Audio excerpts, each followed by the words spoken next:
Welcome to Murder, Mystery and Crime, where we explore true crime cases with care and respect. These stories are shared for educational and awareness purposes only, never to sensationalize or disrespect the victims and their families. Ronald James and Reginald Kray were born on the 24th of October, 1933 in Haggerston, East London, to Charles David Kray and Violet Annie Lee. The Krays were thorough East Enders, Charles from Shoreditch and Violet from Bethnal Green, and were apparently of mixed Irish, Austrian Jewish and Romanical descent, although this has been disputed. The brothers were identical twins, with Reggie born 10 minutes before Ronnie. Their parents already had a 6-year-old son. Charles James and a sister, Violet, died in infancy. The twins contracted diphtheria when they were 3 years old. The Kray household was dominated by their mother, who remained the brothers' most important influence during their childhood. Their father was a rag-and-bone man with a fondness for heavy drinking. His work led him to live a semi-nomadic lifestyle as he travelled all over southern England looking for junk to sell, and even when he was in London he frequented pubs more often than his home. The Kray twins first attended Wood Close School in Brick Lane and then Daniel Street School, Bethnal Green. In 1938 the family moved from Steen Street in Haggerston to 178, Vallance Road in Bethnal Green. Mrs. Kray was regarded as a minor celebrity in Bethnal Green for giving birth to and raising a healthy pair of twins at a time when the child mortality rate was high among the British working class. In the interwar period, it was normal that one of the twins born into working-class families would die before adulthood, and it was most unusual that both the Kray twins survived, making their mother the object of much admiration in Bethnal Green, perhaps contributing to her perceived inflated ego. There was a feeling within Bethnal Green that there was an almost unnatural emotional closeness between the twins and their mother, who shunned the company of others. Ronnie later stated about his childhood, "We had our mother, and we had each other, so we never needed no one else." One of the Kray's cousins who attended school with them, Billy Wilshire, recalled, "It's hard to say exactly what it was, but they weren't like other children." The Kray's biographer, John Pearson, argued that their mother planted the seeds of the malignant narcissism that the twins would display as adults by encouraging her sons to think of themselves as being extraordinary while spoiling their every whim. During the Second World War, Mr. Kray deserted from the British Army, having been conscripted in September 1939. He spent the next 15 years living as a fugitive, being finally arrested in 1954. During this period, he was only irregularly involved in raising his family. Meanwhile, the twins were evacuated to East House in Hadley, Suffolk, with their mother and their older brother. The family remained in Hadley for about 1 year before moving back to London, as Mrs. Kray missed her friends and family. While they were in Hadley, the twins attended Bridge Street Boys' School. In a 1989 interview, Ronnie described Hadley as the twins' first time in the countryside, recalling that both were attracted to the quietness. The peacefulness of it, the fresh air, nice scenery, nice countryside, different from London. "We used to go to a big mill called Constitution Hill and used to go sledging there in the winter time." The influence of their maternal grandfather, Jimmy Cannonball Lee, caused the brothers to take up amateur boxing, then a popular pastime for working-class boys in the East End. Sibling rivalry spurred them on, and each achieved some success. Ronnie was considered to be the more aggressive of the twins, constantly getting into street fights as a teenager.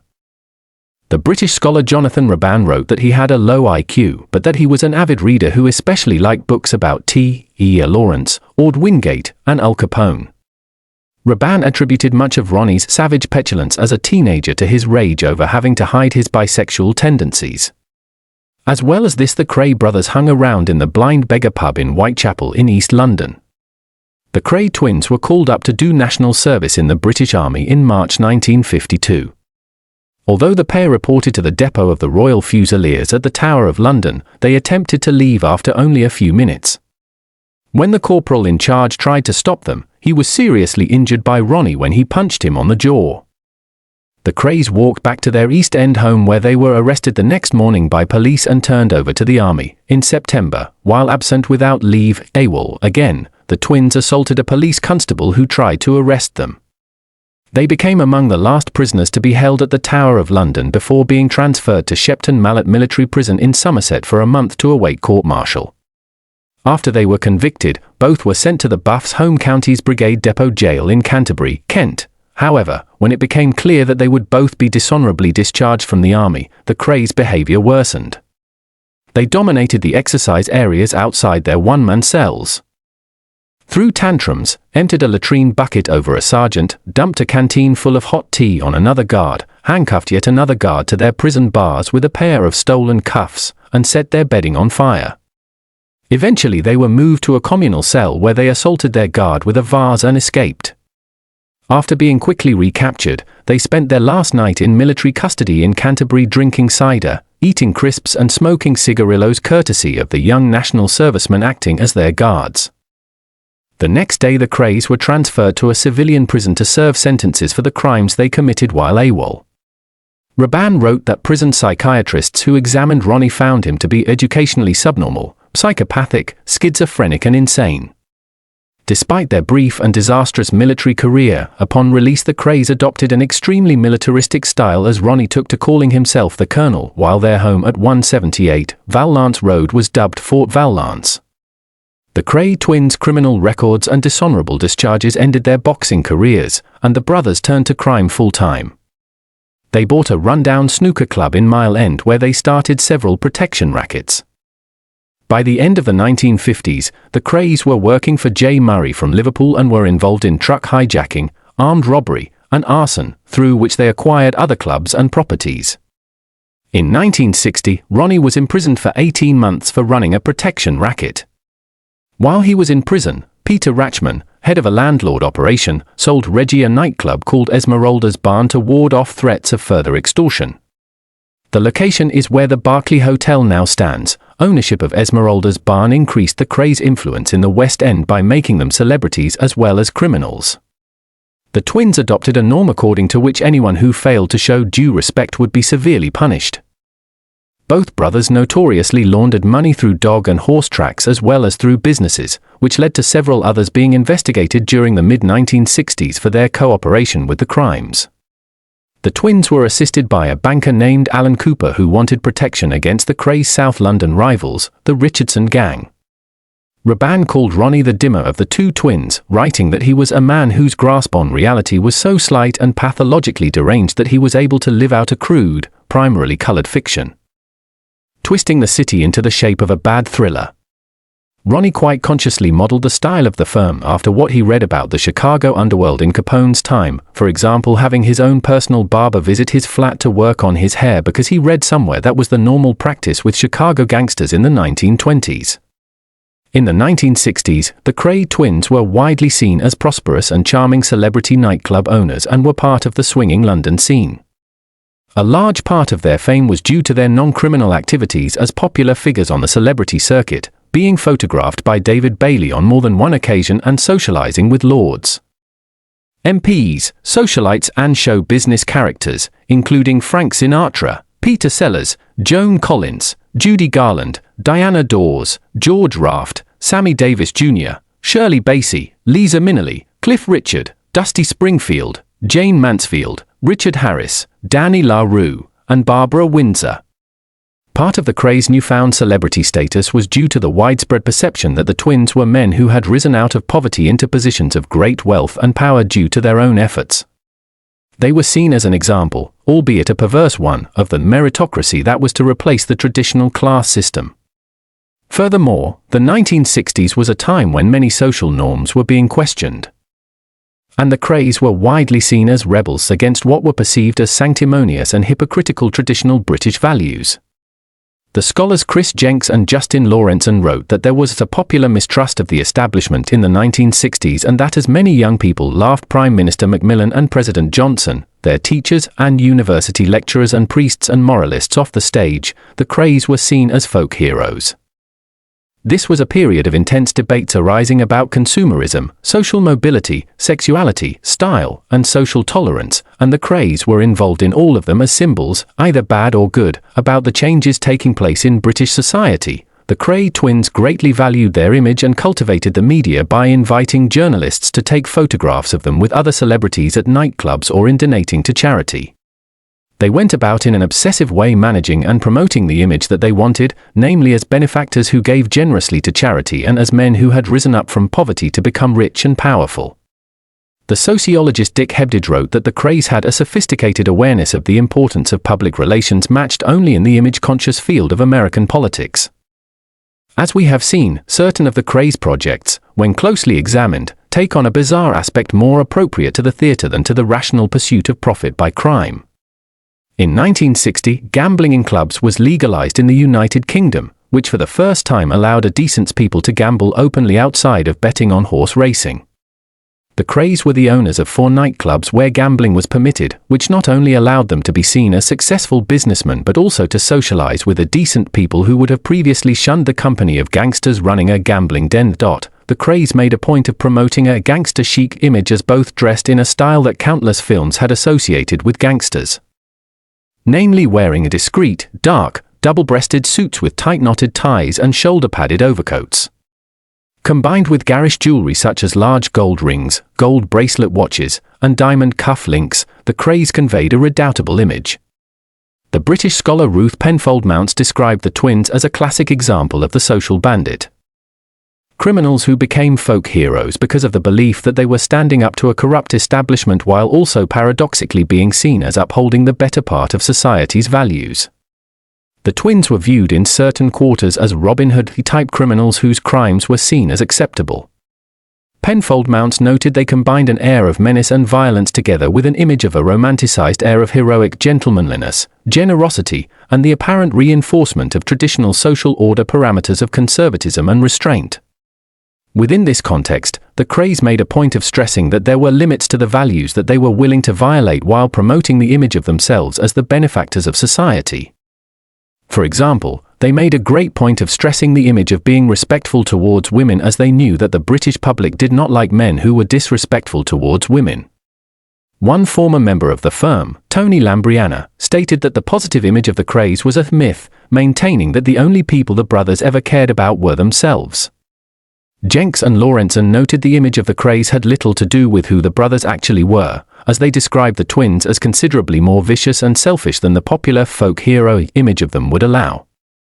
Admirers of the brothers stress their supposed Robin Hood characteristics, with the Krays alleged to have given away much of their ill-gotten wealth to the deserving poor of the East End.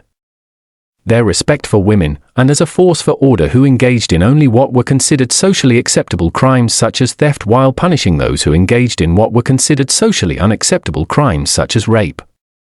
The East End at the time had its own informal rules, such as a deep distrust of the Metropolitan Police as exemplified by the popular saying "thou shalt not grass," which led to police complaining of a wall of silence.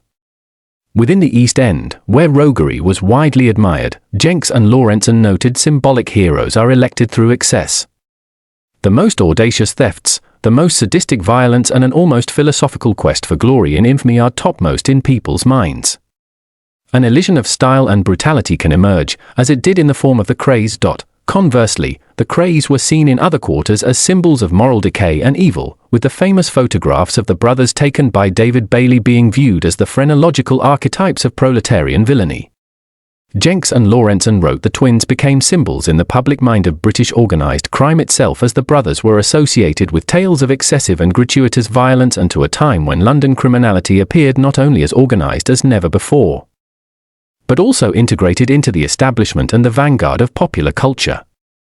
Jenks and Lawrenson further maintained that the Krays' close association with the East End, an area viewed as a centre of social disorganisation and moral decay, further contributed to the negative picture of the brothers. At least some critics of the Krays made xenophobic arguments that the twins were not of English stock but were instead the products of a mixture of Ashkenazi Jewish and Romani descent. In this context, the Krays were presented as typical of the East End, which was viewed in certain quarters as an impoverished and lawless area that attracted many immigrants.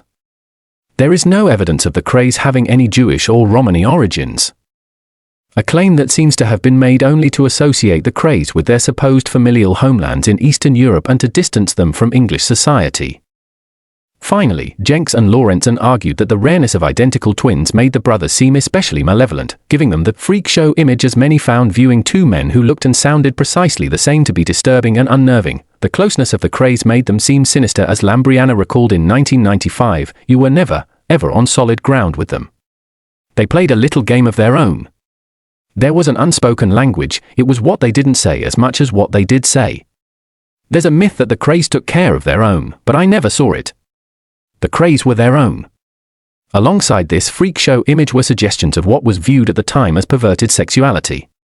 At a time when homosexuality was widely considered abnormal, especially in the underworld of the East End, Ronnie made a point of flaunting his relationships with men, which was considered to be quite shocking during the period. Reggie was ostensibly heterosexual, but he had only one known relationship with a woman and was only briefly married. There were also rumors that he had boyfriends as a teenager. The Krays were not asexual, but the indeterminate nature of their sexuality contributed to their popular image of being in some vague way very perverse. The fact that the twins were successful gangsters while not subscribing to the standard heteronormative hard men or lovable rogue stereotypes associated with their criminal peers, while also rejecting the popular effeminate stereotype of gay men, led to a sense there was something unnatural about them. The sordid facts that were presented during the Krays' trial for murder led to their folk hero image being eclipsed by a folk villain image. Tom Dryburgh, a Labour MP and gossip columnist for the Daily Express, was well acquainted with the Conservative peer Lord Boothby through dinner parties hosted by Lord Beaverbrook, the proprietor of the newspaper. Through his friend, the theatre director Joan Littlewood, Dryburgh had met Reginald Kray, who in turn introduced Boothby to Ronnie. Ronnie and Boothby entered into a homosexual relationship in which the masochistic Boothby enjoyed being dominated by Ronnie, a sexual sadist. This aspect of Boothby's life was unknown to the general public, who knew him as a celebrity peer who frequently represented the Conservative Party on talk shows. For the purposes of blackmail and the sense of power that came from associating with powerful men, Ronnie hosted parties for Boothby and other upper-class gay men where working-class rent boys were made available for sex. In July 1964, an exposé in the Sunday Mirror insinuated that Ronnie had begun a homosexual relationship with Boothby, at a time when sex between men was still a criminal offence in the United Kingdom. Police had leaked to the Sunday Mirror several photographs featuring Ronnie and Boothby posing together, along with photographs of them with Boothby's chauffeur Leslie Holt and Teddy Smith, a member of the firm who was also the lover of Dryburgh. The photographs were not printed, but were alluded to in the headline "The Pictures We Must Not Print" along with the subtitle "Peer and Gangster, Yard Inquiry." Although no names were printed in the piece, the Krays threatened the journalists involved and Boothby threatened to sue the newspaper with the help of Labour leader Harold Wilson's solicitor, Arnold Goodman. In the face of this, the Sunday Mirror backed down, sacking its editor, printing an apology and paying Boothby £40,000 in an out-of-court settlement. Because of this, other newspapers were unwilling to expose the Krays' criminal activities. Decades later, Channel 4 established the truth of the allegations and released a documentary on the subject called The Gangster and the Pervert Peer, 2009. Boothby called the £40,000, over £1 million in 2024 values, he was awarded from the Sunday Mirror tainted money, and though he professed to have donated the majority of the money to charity, it appears the Krays took the bulk of the award. One of Boothby's first actions following the suit was to write a cheque for £5,000 to Ronnie. Ronnie had also launched a libel action of his own against Sunday Mirror columnist Cecil Harmsworth King for calling him a homosexual thug in one of his columns, but the judge dismissed the suit under the grounds that it was a fair comment. Ronnie was furious about the dismissal, raging to a group of journalists, "Proves what I always said. One law for the fucking rich and another for the poor." Police investigated the Krays on several occasions, but the twins' reputation for violence made witnesses afraid to testify. There was also a problem for both main political parties.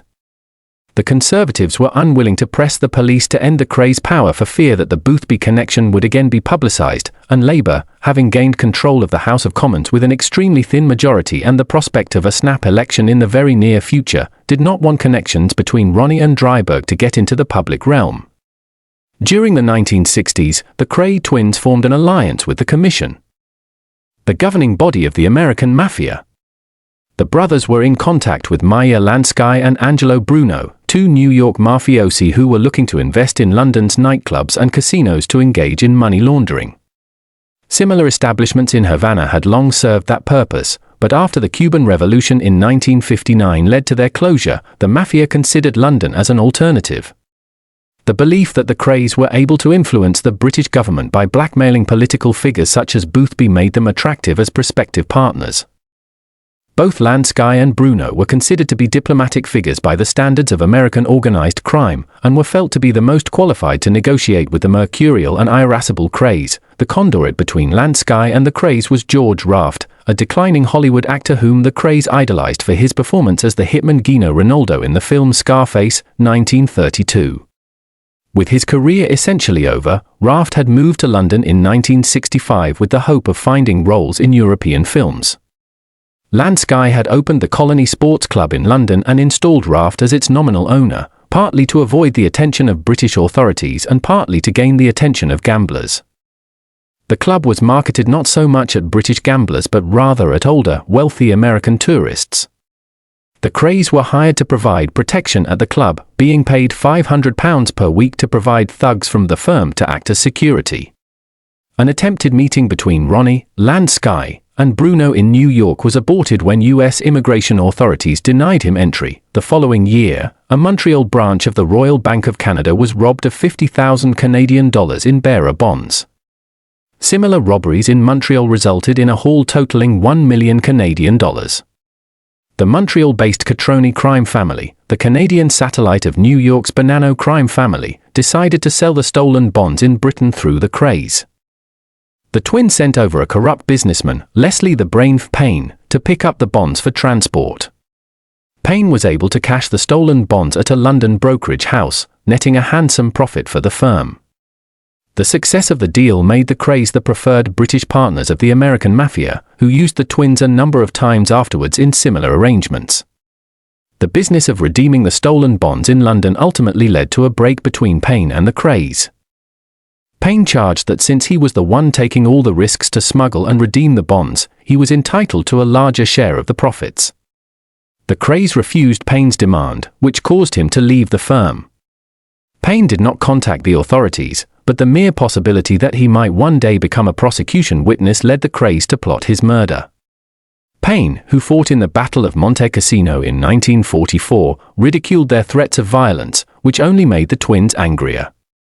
Lacking the necessary connections with the city to keep redeeming the stolen bonds on their own, the Krays turned to Alan Bruce Cooper, a disreputable American businessman living in London.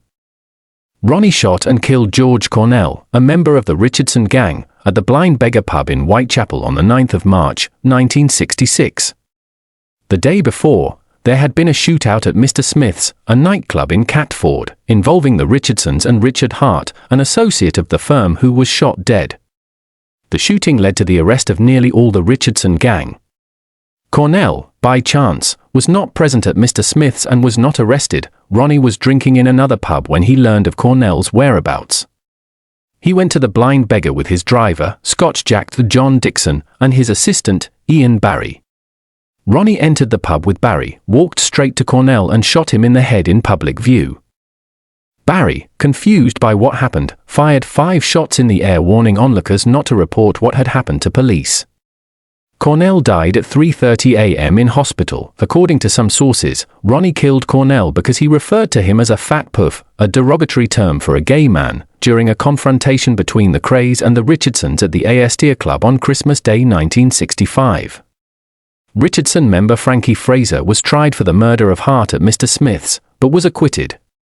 Richardson member Ray the Belgian Cullinane testified that he saw Cornell kicking Hart. Witnesses would not cooperate with the police due to intimidation, and the trial ended inconclusively without pointing to any suspect in particular. In his 1988 memoir, Ronnie wrote, "I felt fucking marvelous. I have never felt so good, so bloody alive, before or since. 20 years on and I can recall every second of the killing of George Cornell.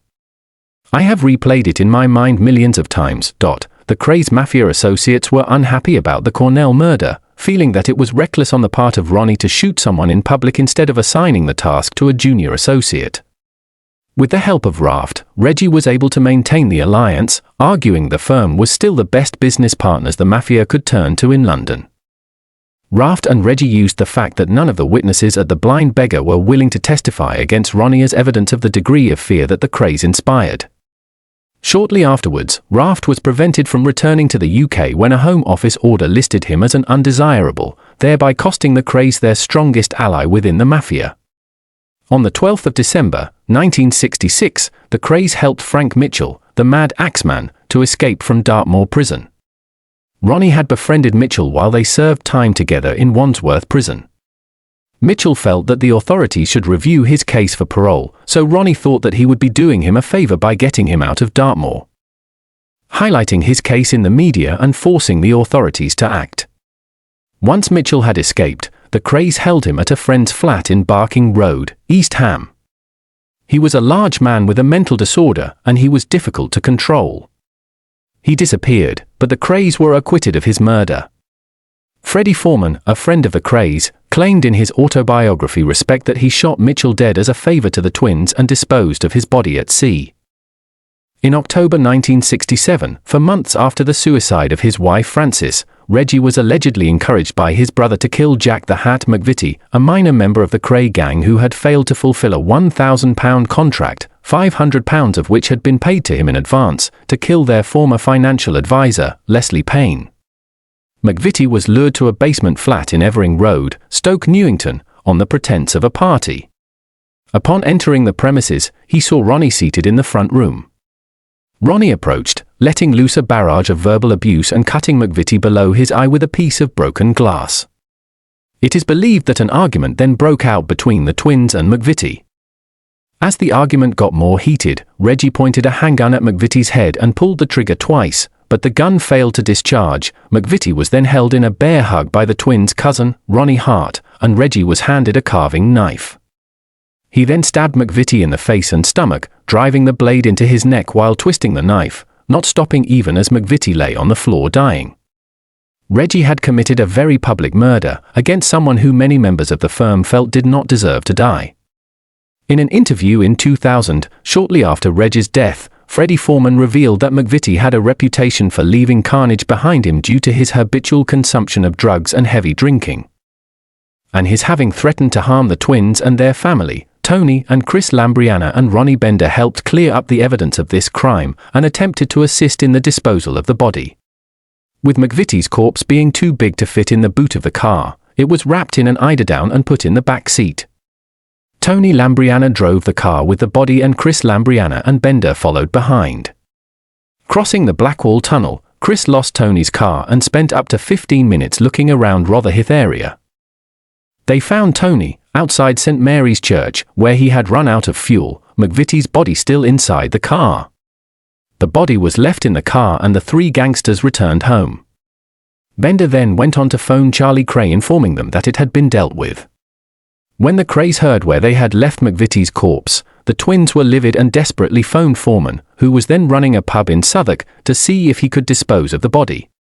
With dawn breaking, Foreman found the car, broke into it and drove the body to Newhaven where, with the help of a trawlerman, the body was bound with chicken wire and dumped in the English Channel.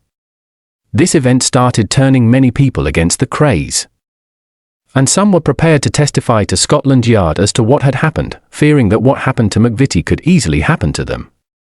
Detective Chief Superintendent Leonard Nipper Reid of Scotland Yard was promoted to the murder squad and his first assignment was to bring down the Kray twins. During the first half of 1964, Reid had been investigating their activities, but publicity and official denials of Ron's relationship with Boothby made the evidence that he collected useless. Reid went after the twins again in 1967 but frequently came up against the East End wall of silence which discouraged anyone from providing information to the police. They were represented in court by Namone Lethbridge. By the end of 1967, Reid had built up enough evidence against the Krays. Early in 1968, the Krays employed Alan Bruce Cooper, who sent Paul Elvey to Glasgow to buy explosives for a car bomb.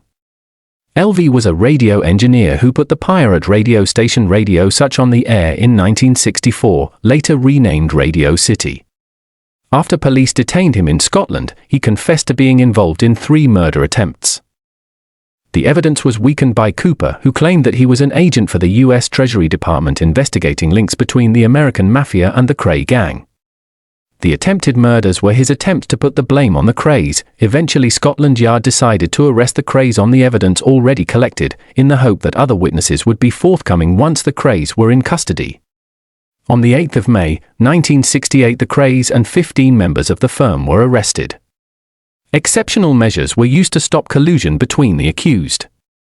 Nipper Reed then secretly interviewed each of the arrested and offered each member of the firm a deal if they testified against the others. Reggie Kray's right-hand man, Albert Donahue, told the twins directly that he was not prepared to be cajoled into pleading guilty, to the anger of the twins.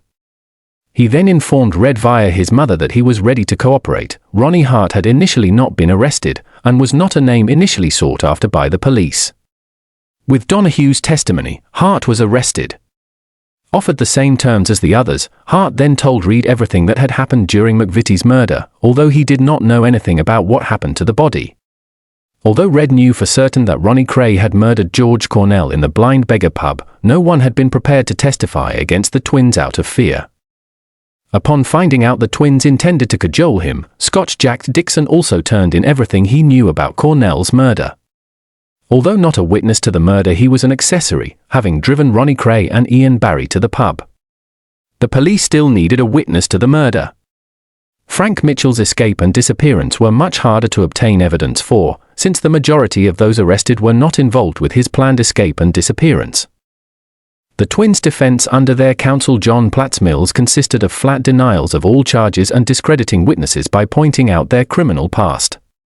Justice Melford Stevenson said, "In my view, society has earned a rest from your activities." The trial, which lasted from January to March 1969, was a media sensation. Such was the demand to attend the trial that a black market emerged for seats, with the price being £5 a day for a seat in the public gallery section of the courthouse.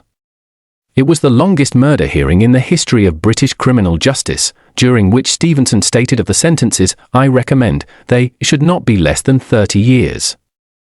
In March 1969, both were sentenced to life imprisonment, death having been abolished for years earlier as the mandatory sentence for murder, with a non-parole period of 30 years for the murders of Cornell and McVitie. Their brother Charlie was imprisoned for 10 years for his part in the murders. On the 11th of August, 1982, under tight security, Ronnie and Reggie Kray were allowed to attend the funeral of their mother Violet, who had died of cancer the week before, but they were not allowed to attend the graveside service at Chingford Mount Cemetery in East London, where their mother was interred in the Kray family plot. The service was attended by celebrities including Diana Dawes and underworld figures known to the Krays. The twins did not ask to attend their father's funeral when he died 7 months later in March 1983, to avoid the publicity that had surrounded their mother's funeral. Ronnie was eventually once more certified insane and lived the remainder of his life in Broadmoor Hospital, Crowthorne, dying on the 17th of March, 1995 of a heart attack, aged 61. Reggie Kray was a Category A prisoner, denied almost all liberties and not allowed to mix with other prisoners. However, in his later years, he was downgraded to Category C and transferred to Wayland Prison in Norfolk. In 1985, officials at Broadmoor Hospital discovered a business card of Ron's, which prompted an investigation that revealed the twins, incarcerated at separate institutions, along with their older brother, Charlie, and another accomplice who was not in prison, were operating a lucrative bodyguard and protection business for Hollywood stars. Documents released under Freedom of Information laws revealed that officials were concerned about this operation, called Kray Enterprises, but believed there was no legal basis to shut it down. Documentation of the investigation revealed that Frank Sinatra hired 18 bodyguards from Kray Enterprises in 1985. During incarceration, Reggie became a born-again Christian. After serving more than the recommended 30 years he was sentenced to in March 1969, he was finally freed from Wayland on the 26th of August, 2000, at almost 67 years old. He was released on compassionate grounds due to having inoperable bladder cancer. The final weeks of his life were spent with his wife Roberta, whom he had married while in Maidstone Prison in July 1997, in a suite at the Townhouse Hotel at Norwich, having left Norwich Hospital on the 22nd of September, 2000. On the 1st of October, 2000, Reggie Kray died in his sleep. 10 days later, he was buried alongside his brother Ronnie, in Chingford Mount Cemetery. Elder brother Charlie Kray was released in 1975 after serving 7 years. But returned to prison in 1997 for conspiracy to smuggle cocaine worth £69 million in an undercover drug sting. He died of natural causes in prison on the 4th of April, 2000, 6 months before Reg's death. Thank you for taking the time to learn about this case. If you found this content informative, please consider liking, subscribing, and sharing to help spread awareness. Take care and stay safe until next time.